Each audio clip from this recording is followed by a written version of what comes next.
Welcome to Aadhi speak channel. இந்த வீடியோவில் நம்ம இன்றைக்கி என்ன பார்க்க போகிறோம்னா 4 பாயிண்ட் ஸ்டார்டர் தான் பார்க்க போகிறோம். ஸோ போன வீடியோவில் நம்ம வந்து 3 பாயிண்ட் ஸ்டார்டர்ஸ் என்னென்னு பார்த்துருப்போம், அதோட கன்ஸ்ட்ரக்ஷன் அது எப்படி ஒர்க் ஆகும் அதெல்லாம் பார்த்துருப்போம். ஸோ இந்த வீடியோவில் நம்ம என்ன பார்க்க போகிறோம்னா 4 பாயிண்ட் ஸ்டார்டர் தான் பார்க்க போகிறோம். ஸோ 4 பாயிண்ட் ஸ்டார்டர்னால் ஒன்றும் இல்லை. ஃபஸ்ட்டு ஸ்டார்டர்னால் ஸ்டார்டிங் கரண்ட்டை லிமிட் பண்ணோம், ஸ்டார்டர் வந்து மோட்டாரை ஆன் பண்ணும் சேஃபாக, அதுக்காண்டி தான் நம்ம பயன்படுத்துவோம். அதில் 4 பாயிண்ட் ஸ்டார்டரோட ஒர்க்கிங் ப்ளஸ் கன்ஸ்ட்ரக்ஷன் எப்படிங்கிறத பார்ப்போம்.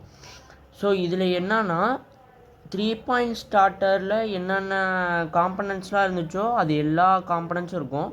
சாஃப்ட் அயான் பீஸு, ஹேண்டில், அதே மாதிரி பார்த்திங்கன்னா ஸ்ப்ரிங்கு, என்விஆர், ஓஎல்ஆர், அதே மாதிரி ட்ரையாங்குலர் அயன் பீஸ், அப்புறம் வந்து மோட்டாரோட ஆர்மெச்சூர், ஃபீல்டு, அதே மாதிரி ஸ்டார்டிங் ரெசிஸ்டன்ஸ் எல்லாமே கனெக்ட் பண்ணியிருப்போம். இதில் சர்க்யூட் பார்த்திங்கன்னா எப்படி இருக்குன்னா, அந்த 3 பாயிண்ட் ஸ்டார்டரில் நம்ம என்ன பார்த்தோம்னா டிசி சப்ளைவை வந்து டைரெக்டாக வந்து என்ன பண்ணியிருப்போம், ஓஎல்ஆரோட சீரியஸாக கனெக்ட் பண்ணியிருப்போம். என்விஆரை வந்து ஸ்டார்டிங் ரெசிஸ்டன்ஸ்லேருந்து மோட்டாரோட சீரியஸாக கனெக்ட் பண்ணியிருப்போம். இதில் எப்படி கனெக்ட் ஆகிருக்கும்னா, டிசி சப்ளை வந்து ஓஎல்ஆரோட சீரியஸாக கனெக்ட் ஆகிருக்கும். அதே என்விஆரை வந்து நம்ம என்ன பண்ணியிருப்போம்னா லைன் கரண்ட், அதாவது எல் ப்ளஸ்ஸு நம்ம வரக்கூடிய டிசி சப்ளையோடையும் எல் மைனஸோடையும் அக்ராஸாக கனெக்ட் பண்ணியிருப்போம். அதாவது பேரலல் கனெக்ஷன் மாதிரி என்விஆரை வந்து பேரலாக கனெக்ட் பண்ணியிருப்போம். அதில் மெயின் டிஸ்அட்வான்டேஜ் என்னென்னா, நம்ம வந்து இப்போ ஃபீல்டு கரண்ட் வந்து கம்மியாக இருக்குது, கம்மியாக ப்ரொடியூஸ் ஆகுது, அதிகமாக ப்ரொடியூஸ் ஆகுதுங்கிற பட்சத்தில் 3 பாயிண்ட் ஸ்டார்டரில் ஹேண்டில் வந்து ஆன் பொசிஷனில் இருக்கிறது வந்து சாஃப்ட் அயான் பீஸ் வந்து இந்த என்விஆரோட ஒட்டிக்கிட்டு இருக்கும். சப்போஸ் ஃபீல்டு கரண்ட் வந்து ரெடியூஸ்டு ஃபீல்டு கரண்ட்டாக ப்ரொடியூஸ் ஆச்சுன்னா இந்த சாஃப்ட் அயான் பீஸ் என்விஆரை வந்து ரிலீஸ் பண்ணிடும். ஸோ ரிலீஸ் பண்ணிச்சுன்னா 3 பாயிண்ட் ஸ்டார்டர் ஆஃப் ஆயிரும்.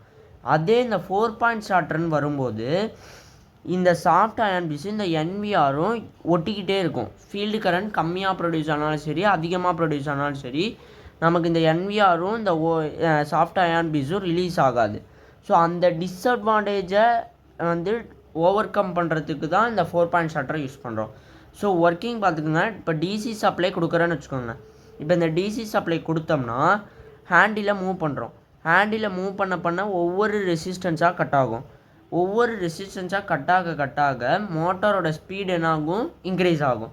சேம் ஒர்க்கிங் தான், பட் இந்த என்விஆர் ஓஎல்ஆர் கன்ஸ்ட்ரக்ஷன் மட்டும் மாறும். ஸோ இந்த என்விஆர் என்ன பண்ணிக்கும், இதுவும் ஒரு எலக்ட்ரோ மேக்னெட் தான், இதுவும் ஒரு எலக்ட்ரோ மேக்னெட் தான். இதை வந்து டிசி சப்ளையோட சீரியஸாக கனெக்ட் பண்ணியிருப்போம்.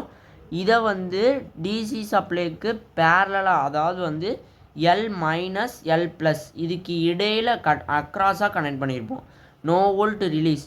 ஓஎல்ஆருங்கிறது ஓவர்லோட் ரிலீஸ். சப்போஸ் ஓஎல்ஆரில் ஓவர்லோட் ஆச்சுன்னா பட்சத்தில் டிசி சப்ளை ஓவர்லோட் ஆயிடுச்சு அப்படிங்கிற பட்சத்தில் இந்த ஹேண்டில் வந்து சாஃப்ட் அயான் பீஸில் ஒட்டியிருக்கும். என்விஆரோட சாஃப்ட் அயான் பீஸ் ஒட்டியிருக்கும். சப்போஸ் ஓவர்லோட் ஆச்சுன்னா இந்த சப்ளை போய் இந்த கான்டாக்டை என்ன பண்ணிடும், டீஎனர்ஜைஸ் பண்ணி சாஃப்ட் அயான் பீஸை ரிலீஸ் பண்ணிடும். ஓகேங்களா? அதே என்விஆர் இப்போ லோ வோல்டேஜோ இல்லை நோ வோல்டேஜ், அதாவது ஃபெயிலியர் ஆயிடுச்சு அப்படிங்கிற பட்சத்தில் என்ன ஆகும்னா இந்த என்விஆர் இந்த சாஃப்ட் அயான் பீஸை ரிலீஸ் பண்ணிடும். இதுதான் வந்து 4 பாயிண்ட் ஸ்டார்டரோட கன்ஸ்ட்ரக்ஷன். 2 பாயிண்ட் ஸ்டார்டர் வந்து மோஸ்ட்லி நம்ம வந்து சீரியஸ் மோட்டருக்கு தான் பயன்படுத்துவோம். ஸோ அதனால் வந்து அதில் எல்எஃப் இது மட்டும் தான் இருக்கும், மீதி எதுவுமே இருக்காது. எல்எஃப் அல்லது எல்ஏ இந்த மாதிரி நம்ம யூஸ் பண்ணக்கூடிய லோடை பொறுத்து அந்த ஃபீல்டு அல்லது லைன் கரண்ட் வந்து யூஸ் பண்ணிக்குவோம். அது சீரியஸ் மோட்டருக்கு மட்டும்தான் நம்ம யூஸ் பண்ணுவோம், மீதி எந்த மோட்டருக்கும் யூஸ் பண்ண மாட்டோம். ஸோ அதனால் அதை வந்து நம்ம வந்து அடுத்த கிளாஸில் பார்ப்போம். இல்லைனா வந்து நான் வந்து வீடியோ இல்லைனா இதில் போடுறேன், நீங்கள் டயக்ராம் பார்த்துக்கோங்க, வெரிஃபை பண்ணிக்கோங்க. 4 பாயிண்ட் ஸ்டார்டர் பார்த்தீங்கன்னா L plus L minus FA இந்த மாதிரி 4 பாயிண்ட் இருந்தால் அது 4 பாயிண்ட் ஸ்டார்டர். அதே 3 பாயிண்ட் ஸ்டார்டர்னால் எல்எஃப்ஏ இந்த மாதிரி 3 பாயிண்ட் இருந்துச்சுன்னா அது 3 பாயிண்ட் ஸ்டார்டர். அதே எல்எஃப் அப்படி இருந்துச்சுன்னா அது வந்து 2 பாயிண்ட் ஸ்டார்டர். 2 பாயிண்ட் ஸ்டார்டர் வந்து நான் உங்களுக்கு வந்து இமேஜாக வேணால் அப்லோட் பண்ணுறேன். நீங்கள் கமாண்டில் ரெக்வஸ்ட் பண்ணிங்கன்னா நான் அப்லோட் பண்ணுறேன்.